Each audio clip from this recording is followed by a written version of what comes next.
Hey folks, welcome back. Today we're working on the cabin. A few jobs to get done going into winter that are well overdue, so stick around and let's get started. If you're new to the channel or recent to the channel, you won't know about this. This is a cabin project that we did 2-3 years ago, ready for us to move into while we did the house build. So this is 100 square meters, 4 bedrooms. We built it from scratch on 2 chassis, so it's a caravan legally, and it's placed here while we work on the house, and then the idea being that hopefully at the end we can split it into half and it can be transported off and we can sell it to someone else. That said, there's a few jobs that as soon as we moved in and started on new projects, they just sat overdue, and one of those things is guttering. So it's a relatively large structure, so it's got over 100 square meters of roofing, and without guttering for the last 2.5 years, rain's been getting onto the cladding, so there's marks here and everywhere, and the front door steps and things like that are always sitting getting wet, so it's no good at all. We had to get it done. Today we've made a start on that. So the first thing we did was we used the laser. Now you typically wouldn't expect to use a laser because you'd hope that your roof and house is straight and level, but because this is a chassis and it's all on leveling legs and things like that, we couldn't guarantee that that fascia board is exactly level. Well, it isn't. The cabin chassis is built with a slight camber, an upside down adverse camber, a convex, what is it, camber? Yeah, I think it is called it's basically pre-cambered like that, so that when you build on it, it lowers the steels down. In actual fact, even though we built a very heavy structure on top of it, it hasn't gone down that much, and therefore the ends probably go up a little bit. So it was worth using a laser first, and what we did is we worked out the highest sort of point we were able to get our brackets up there, and we lasered that all the way through, and then we were able to come down about 20-25 mil on both ends because we're falling to both ends, and put a screw in. Then we pulled the string from the end to the center point. It's 16 meters, it's a bit long to do in one string, so we went from end to the high point, wound it round, carried on to the end. So at that point we knew where our gutter brackets were going to sit. Simple, no frills stuff, plastic guttering, bog standard. So I did it so that once the string was there, the bottom of the bracket, I just butted it down to the string. Now as far as the down pipes, well, bearing in mind I want to be out here in the new house this time next year, there's no point in plumbing anything in for rainwater. So all we've done at that end is we brought it down and just taken an angle over the wall into the hedgerow, which is absolutely fine. Not a huge amount of water coming off here anyway. And then at the other end, we're probably just going to go down to the concrete yard. Only in the depths of winter when it's really icy might that be an issue. Now, one thing I didn't expect to happen when you leave guttering sat, these ones were actually sat up in the yard, so they've probably seen the sunshine. But we had a pack of 4 of these, and this has happened to them. Don't know how visible that is, but they've kind of just gone like a banana, and we tried putting it up, but if you do clip it in to try and straighten it out, it buckles in the middle, pinches, and it's not going to work. So unless we had some very short lengths that were required and we could cut this down, I don't think we can use them. So the 4 straight ones have gone on this side. We're going to put the brackets on the other side, but unfortunately I'm going to have to buy another 4 lengths, and these will probably more than likely become chicken troughs because it's an easy way to go, and it's quite a handy thing to use guttering for. It's a bit too small to plant your lettuce in.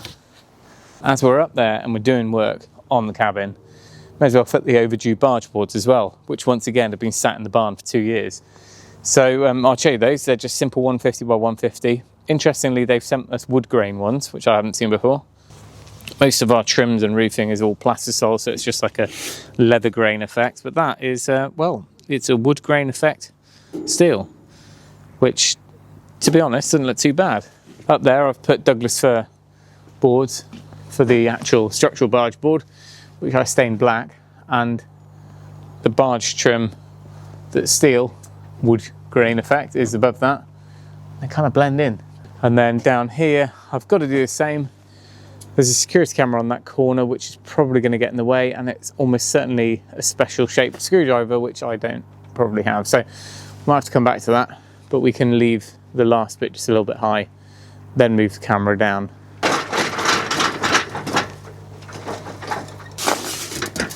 Oh, really wish the scissor lift wasn't broken right now. Now, the other thing we've tried here is we've used normal screws on the top going in through the barge trim, through the roof and into the purlin, which is pulled down the end of the roof like we wanted. But then in the end here, rather than using big clumsy tech screws with caps, I found some black poly head screws like you'd use for UPVC, and with a tiny little pilot they knock in and they're really discreet. So I think that's a good enough option. We might have to go a little bit closer because they haven't put a safety edge on that barge, so it's not as nice. It looks a little bit sharp.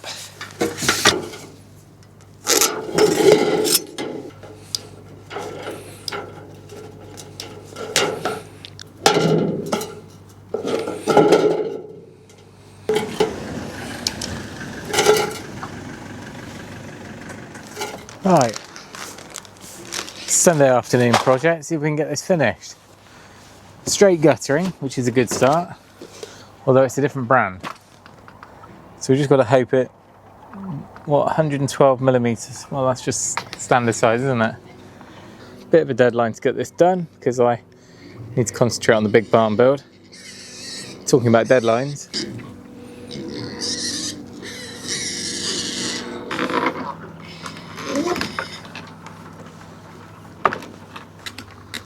Ah, that still needs a screw in it, doesn't it?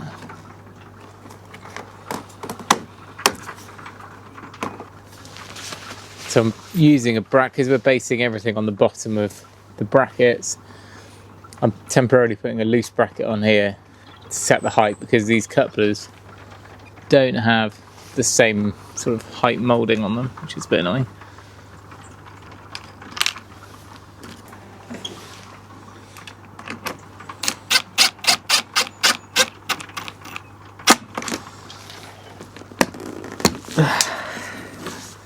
Does that go down there? Great, fantastic, lovely, wonderful. Right, the new guttering fits. It's a bit annoying. I thought I had everything I needed, but I'm out of a coupler. We were short the other end, so I've had to put one in about 500mm from the end of the run. Anyway,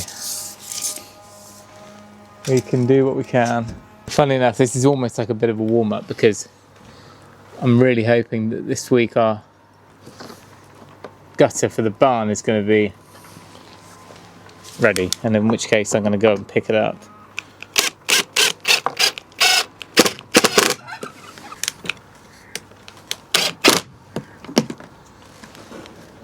Right, I've got to get this up. I'm just going to skip the coupler so we can slot it in after. Measure along a metre and then put these in, put the length of guttering in, and then at least it's a simpler job to finish. So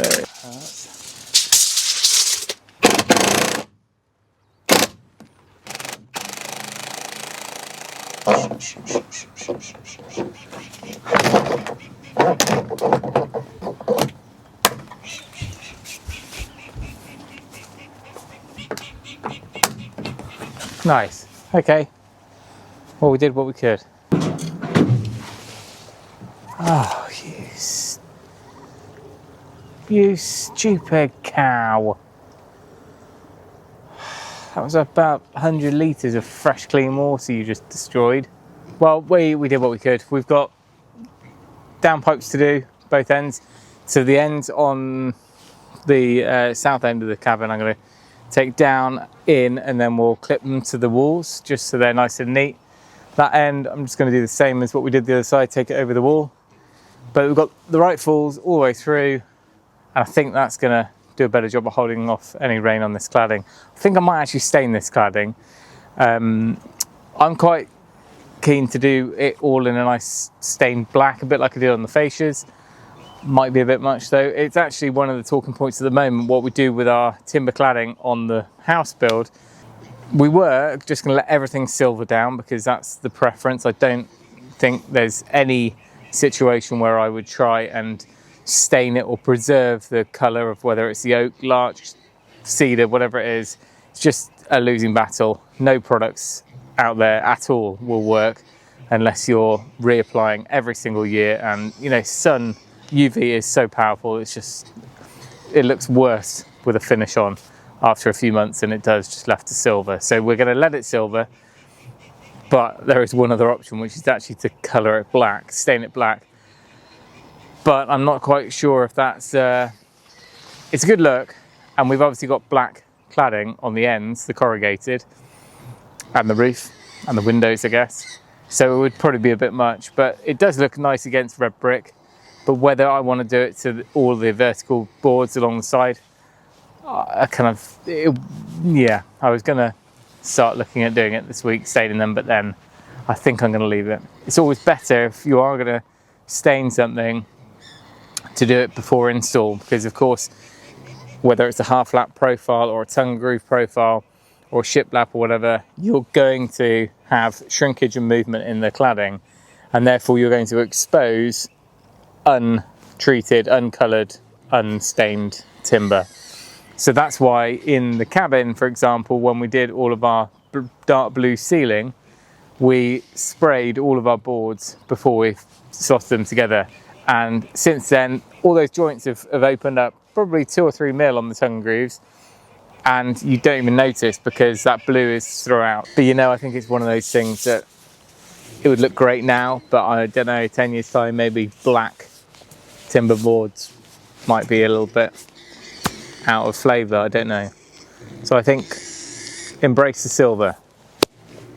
That said, while we're talking about silvering wood, this is a good example. Basically, we built the cabin as a bit of a prototype, so we've used lots of different things on this that we may be using on the main house.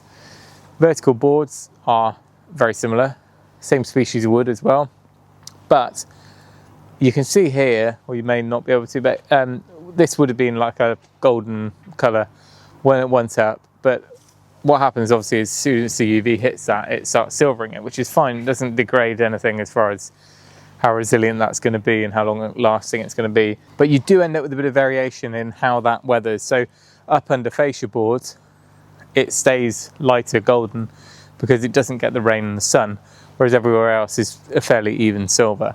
Now, there are products out there which I'm going to be looking into this week, which are like a clear finish or clear application of something that pre-silvers it. It kind of encourages that change, whatever that chemical change is in the wood, and you end up with a more even coloration across it. And I think I might do that because under the overhang, although it's not a huge overhang, it does become quite evident, and that's another reason why we're choosing not to try and stain or put a UV finish on our wood, because if you look at a lot of self builds and house builds and stuff where they've had extensions and they go for their Western red cedar or whatever it might be, Canadian cedar, and they put a UV finish on it because they love the look of the original wood, that will degrade after a couple of years, and 99% of people don't bother to actually keep up with that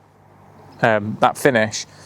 But what you find is up under the overhangs, up under the eaves, under the gutter, it'll look pristine, it'll look golden coloured like the day you put that finish on there. And that's what I'm trying to get at. It just looks worse than if you just let it all mellow down together. So we're going with the silver, we're going to embrace the silver, and it will probably weather at a similar rate to our oak beams, therefore it will just knit in, and I think it'll be okay. So that's going to happen fairly soon, but we're just waiting on those windowsills and then we can get started, because I really want to just work inside now in the warm, and until those gutters going on it's not going to be a fun place to be working either.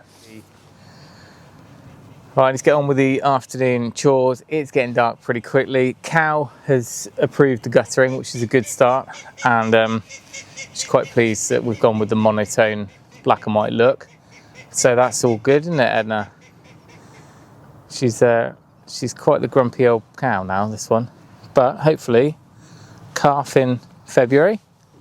Yes, grumpy. But anyway, that's a little bit off topic. If you want to go and check out the farm updates, you can check it out. DIY Farm is the name of our other channel. And this week, Eden and I were sorting out our ewe lambs. So we were registering those. We were checking out the cows, although we've now brought them up here for a bit of green grass. And what else were we doing? A few other bits and bobs with the pigs. My pigs are still in that trailer over there, so I need to get them moved up onto a little paddock. They were going to be sold, the last of those, but I've decided to keep 4. So we're going to have some pork boxes next summer, if anyone's interested.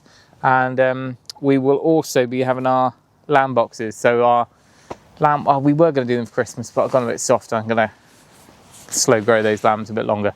So if you want some slow grown hogget boxes, they will be ready probably early spring, maybe Feb, March time. So again, we'll do a pre-order for those soon, so keep an eye out. But other than that, I'm going to leave it there. Thanks for watching. Remember, if you can, do it yourself. We'll see you next time.